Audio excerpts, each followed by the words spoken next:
ايه الخطوات اللي بيها تقدري تكسبي قلب رجل برج العقرب بسهولة؟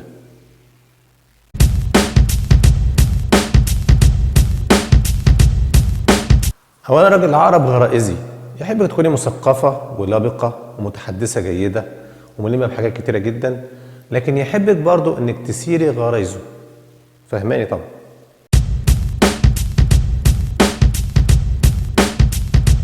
اياكي تحت اي ظرف انك تهتمي باي راجل تاني وانت معاه، حتى لو حد شاورلك بتشاوري له عادي، وبترجعي تعملي تواصل بصري معاه تاني راجل العقرب وتكلميه وتهتمي بيه جدا، كده هيحبك ويتعلق بيك.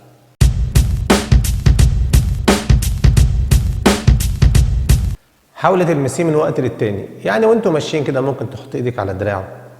هو بيعشق التلامس جدا، والتلامس جزء كبير جدا في شخصيته، ودي حاجة هتخليه يحبك ويتعلق بيكي بسرعة.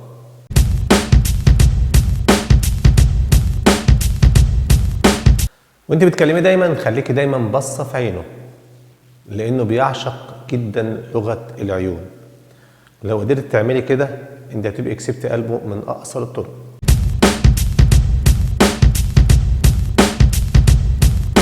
دايما تهمسي في ودنه بكلام حلو ورومانسي، لانه بيعشق جدا الكلام العاطفي والرومانسي، ودي حاجة هتخليه يحبك ويتعلق بيكي ويميزك عن اي واحدة تانية.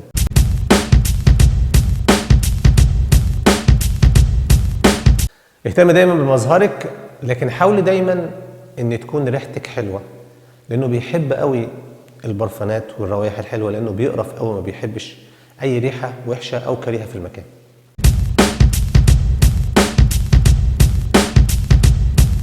نهاية الفيديو ما تنساش تعمل لايك وسبسكرايب وتفعل الجرس وتشترك في القناة، ولو في اي تعليق اكتبه تحت وانا هرد عليكم، والسلام عليكم.